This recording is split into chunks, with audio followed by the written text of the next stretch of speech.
A curule seat is a design of chair noted for its uses in ancient Roman Europe through to the 20th century. Its uses in Rome as a symbol of political or military power carried over to be used in such a regard by kings in Europe, Napoleon, and others. History. Ancient Rome. In the Roman Republic and Empire, the curule chair was the seat upon which magistrates holding imperium were entitled to sit.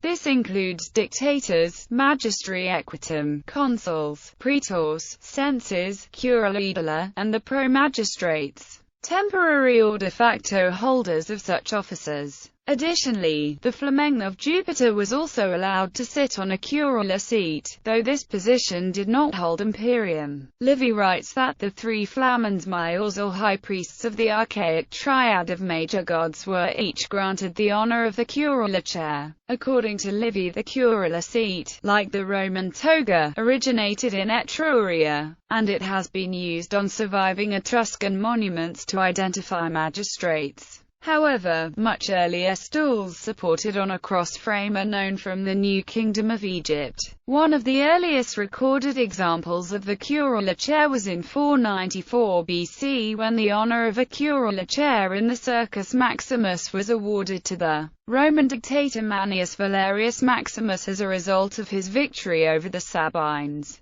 According to Cassius Dio, early in 44 BC a Senate decree granted Julius Caesar the curule seat everywhere except in the theatre, where his gilded chair and jeweled crown were carried in, putting him on a par with the gods. As a former throne, the cella might be given as an honor to foreign kings recognized formally as allies by the Roman people or Senate. The curule chair is also used on Roman medals as well as funerary monuments to express a curule magistracy. When traversed by a raster, it is the symbol of Juno. In Rome, the curule chair was traditionally made of or veneered with ivory, with curved legs forming a wide X. It had no back and low arms. Although often of luxurious construction, this chair was meant to be uncomfortable to sit on for long periods of time, the double symbolism being that the official was expected to carry out his public function in an efficient and timely manner, and that his office,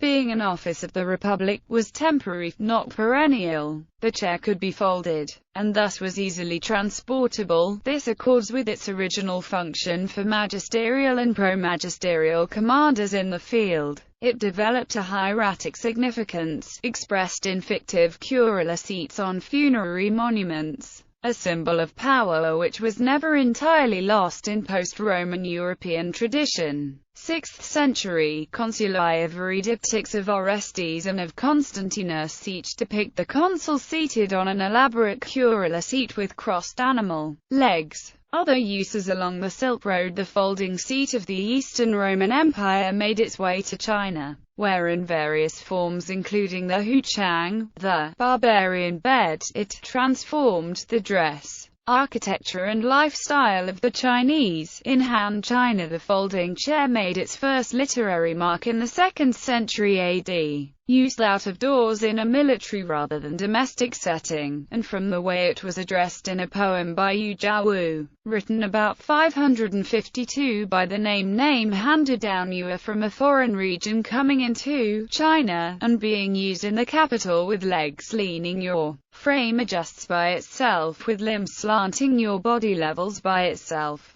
It is clear the cross-framed folding seat was intended. In Gaul, the Merovingian successors to Roman power employed the curule seat as an emblem of their right to dispense justice, and the Capetian successors retained the iconic seat, the Throne of Dagobert, of cast bronze retaining traces of its former gilding, is conserved in the Bibliothèque Nationale de France. The Throne of Dagobert is first mentioned in the 12th century, already as a treasured relic, by Abbot Suger, who claims in his Administrationer, "We also restored the noble throne of the glorious King Dagobert, on which, as tradition relates, the Frankish kings sat to receive the homage of their nobles after they had assumed power. We did so in recognition of its exalted function and because of the value of the work itself." Abbot Suger added bronze upper members with foliated scrolls and a back piece.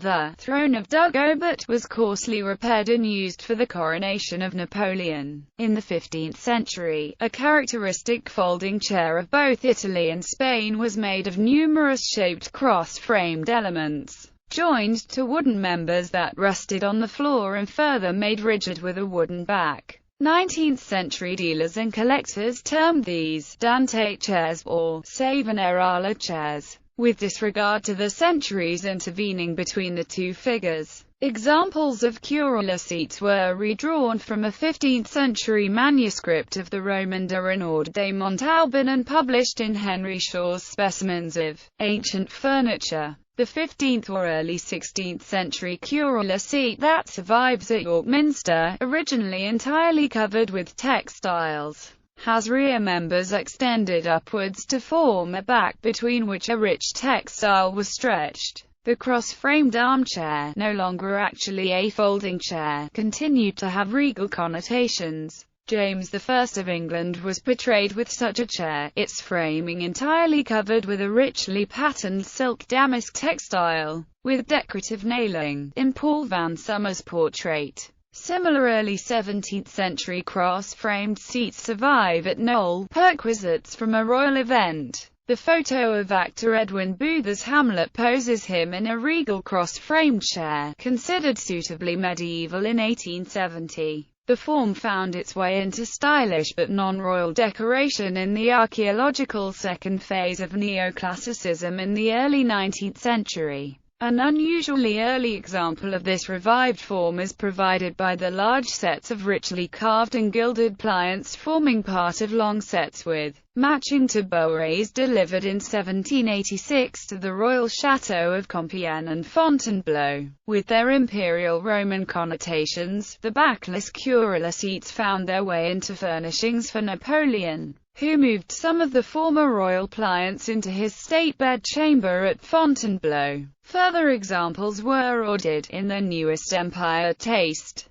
Jacob Desmaltes seats with members in the form of carved and gilded sheathed sabres were delivered to St. Cloud about 1805. Cross-framed drawing room chairs are illustrated in Thomas Sheraton's last production, The Cabinet Maker, Upholsterer and General Artist's Encyclopedia, and in Thomas Hope's Household Furniture. With the decline of archaeological neoclassicism, the Curule chair disappeared. It is not found among Biedermeier and other late classical furnishing schemes. Gallery. Engraving of a ceiling of Peter II, California 1196–1213. John II of France, seated on the Throne of Dagobert, founds the Order of the Star in 1351, manuscript illumination. James I of England with a royal cross-framed armchair and standing on an oriental carpet, by Paul van Sommer. Macrinus on an aureus.